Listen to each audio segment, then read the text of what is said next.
আগামী আসন্ন 2026 সালে রোজার ঈদ কি তাহলে হতে চলেছে বাংলা সিনেমার অডিয়েন্সের কাছে সবচেয়ে স্মরণীয়, আইকনিক এবং জমজমাট একটি অধ্যায়।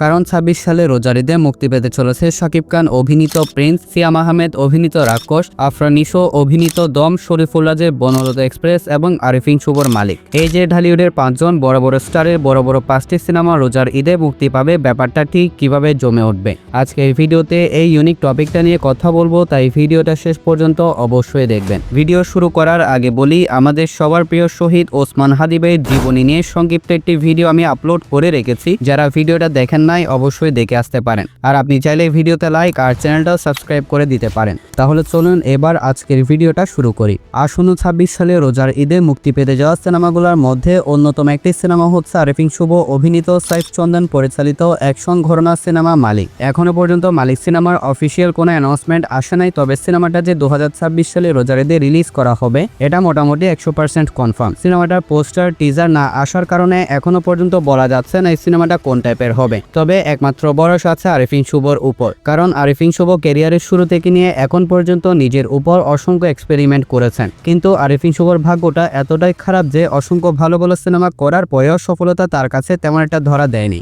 অসাধারণ অভিনয় দক্ষতা, ভালো বডি ফিটনেস, গুড লুকিং, সর্বোপরি একজন পারফেক্ট নায়ক হতে হলে যে সমস্ত গুণ একজন মানুষের মধ্যে থাকা দরকার সবকিছু আরিফিন শুভর মধ্যে রয়েছে, কিন্তু আরিফিন শুভকে সঠিকভাবে কেউ ব্যবহার করতে পারছে না। কিন্তু মালিক সিনেমার যে কয়টা ছবি লিক হয়েছে, এই সমস্ত ছবিগুলো দেখার পর আশা করা যায় আরিফিন শুভকে এবার পারফেক্ট ভাবে সিনেমার পর্দায় প্রেজেন্ট করা হবে। আর এটাও আশা করছি আরিফিন শুভ অন্তত 2025 সালের মতন একটি সময় এসে ভালো গল্প ছাড়া কোনো অখাদ্য গল্প সিলেক্ট করবেন না। বাকি সিনেমাটার প্রেজেন্টেশন কোয়ালিটি যদি ভালো হয় তাহলে সম্ভবত আরিফিন শুভর এবার একটি কামব্যাক হয়ে যাবে। অন্যদিকে আছে শরীফুল রাজের বনলতা এক্সপ্রেস। শরীফুল রাজ এ বান্ধব কিন্তু ক্যারিয়ারের শুরু থেকে নিয়ে অসংখ্য ভালো ভালো কন্টেন্টের সিনেমাতে কাজ করেছেন। সর্বশেষ ইনসাফ সিনেমার মাধ্যমে তিনি বড় পর্দায় হাজির হয়েছিলেন। আর ইনসাফের কথা যদি বলি তাহলে পার্সোনালি সিনেমাটা আমার কাছে ভালোই লেগেছে। কিন্তু 26 সালে রোজার ঈদে শরীফুল রাজ হাজির হতে চলেছেন তানিম নূর পরিচালিত বনলতা এক্সপ্রেস সিনেমার মাধ্যমে। তানিম নূর গত কোরবানির ঈদে উচ্চ সিনেমার মাধ্যমে প্রমাণ করে দিয়েছিলেন সিনেমার কন্টেন্ট যদি ভালো হয় তাহলে সেই সিনেমা ব্লকবাস্টার করার দায়িত্ব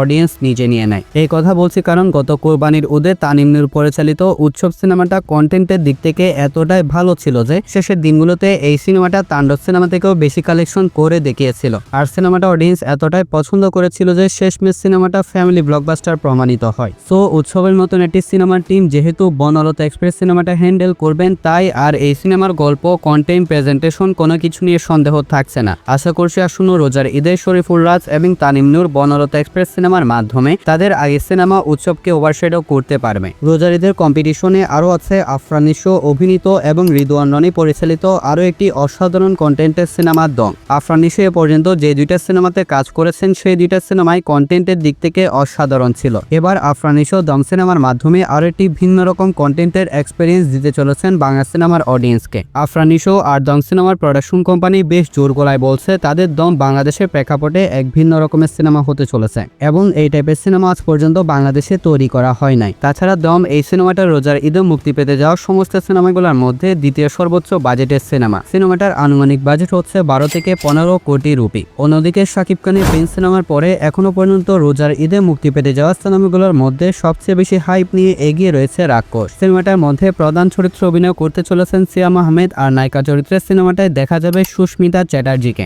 যেমনটা আপনারা সবাই জানেন সিনেমাটা পরিচালনা করছে বরবাদ সিনেমার ডিরেক্টর মেহেদী হাসান হৃদয়। বাংলাদেশে যদি রায়হান রাফির পরে বেস্ট, ভিশনারি এবং ট্যালেন্টেড কোনো ডিরেক্টর থেকে থাকে তাহলে সেটা হচ্ছে নিঃসন্দেহে মেহেদী হাসান হৃদয়। বরবাদ সিনেমার মধ্যে মেহেদী হাসান হৃদয় যে প্রেজেন্টেশন, দূরদর্শিতা এবং ট্যালেন্ট দেখা গিয়েছে তাই প্রমাণ করে দিয়েছে মেহেদী হাসানের কাছ থেকে ভবিষ্যতে আমরা আরো অসাধারণ কিছু সিনেমা দেখতে পারবো। রাক্ষস সিনেমার প্রধান অভিনেতা সিয়াম আহমেদ রিসেন্ট সময়ে জনলি আর তাণ্ডব সিনেমার এক্সটেন্ডেড ক্যামিওর মাধ্যমে বেশ ভালোই সাড়া ফেলে দিয়েছিলেন। তাছাড়া সিয়াম আহমেদ কিন্তু অত্যন্ত ভালো এবং গুণী একজন অভিনেতা, আর নিঃসন্দেহে সিয়াম আহমেদের কাছ থেকে তার ক্যারিয়ারের সবচেয়ে সেরা পারফরমেন্সটা মেহেদী হাসান হৃদয় রাক্ষস সিনেমার মধ্যে প্রেজেন্ট করবেন। সিনেমাটা প্রডিউস করছে বরবাদ সিনেমার production company Real Energy Production. Overall Barbaad cinema সিনেমার সম্পূর্ণ টিমটা নিয়ে তৈরি করা হবে রাক্ষস সিনেমাটা। তাই এটা তো মোটামুটি শিওর যে রাক্ষস সিনেমাটা কোয়ালিটি, প্রেজেন্টেশন, অ্যাকশন, ভায়োলেন্স সব দিক থেকেই টপ নচ হতে চলেছে। এটা হতে চলেছে বরবাদ সিনেমার পরে ঢালিউডের দ্বিতীয় রোমান্টিক অ্যাকশন ভায়োলেন্স সিনেমা। সবকিছু মিলে রাক্ষস সিনেমাটা নিয়ে এখন অডিয়েন্সের মাঝে হিউজ এক্সপেকটেশন রয়েছে। কিন্তু বাংলা সিনেমার সমস্ত অডিয়েন্স যে সিনেমার জন্য সবচেয়ে বেশি এক্সাইটেড সেটা হচ্ছে মেগাস্টার শাকিব খান অভিনীত prince once upon a time in Dhaka. Prince cinema নিয়ে যদি এক লাইনে কিছু বলি তাহলে এটা হতে চলেছে একটি ফুল প্যাকেজ সিনেমা। কারণ সিনেমাটার মধ্যে শাকিব খানের বিপরীতে 3 জন নায়িকাকে দেখা যাবে। শুধু নায়িকার সংখ্যাটাই বড় নয়, কারণ সিনেমাটার মধ্যে শাকিব খানকে একাধিক ভিলেনের বিরুদ্ধে ফাইট করতে দেখা যাবে। তবে এই সিনেমায় প্রধান ভিলেন চরিত্রে থাকতে চলেছে এক বিশাল চমক। তাছাড়া সিনেমাটার মধ্যে শাকিব খানের লুক, এক্সপ্রেশন, প্রেজেন্টেশন সমস্ত কিছু শাকিব খানের আগের সব সিনেমাকে ছাড়িয়ে যাবে। তো এতক্ষণ পর্যন্ত যে সমস্ত সিনেমাগুলো সম্পর্কে আমরা জানলাম, এই প্রত্যেকটা সিনেমায় অভিনয় করছে বর্তমান ঢালিউডের সবচেয়ে বড় বড় অভিনেতারা। শুধু অভিনেতা নয়, এই প্রত্যেকটা সিনেমা পরিচালনা করছে বর্তমান ঢালিউডের সবচেয়ে ট্যালেন্টেড পরিচালকরা। প্রত্যেকটা সিনেমায় কন্টেন্ট, প্রেজেন্টেশন, বাজেট, কোয়ালিটি কোনো কিছুতে কম্প্রোমাইজ করছে না। সব দিক থেকে 2026 সালের আসন্ন এই 5টি সিনেমা একটা অন্যটা থেকে সেরা হবে। প্রত্যেকটা সিনেমায় সব দিক থেকে সেরা হবার কারণে 26 সালে রোজার ঈদ বাংলা সিনেমার অডিয়েন্সের কাছে পুরাই জমজমাট হতে চলেছে। শাকিব খানের প্রিন্স বাদে বাকি যে 4টা সিনেমা রয়েছে, এই 4টা সিনেমার মধ্যে কে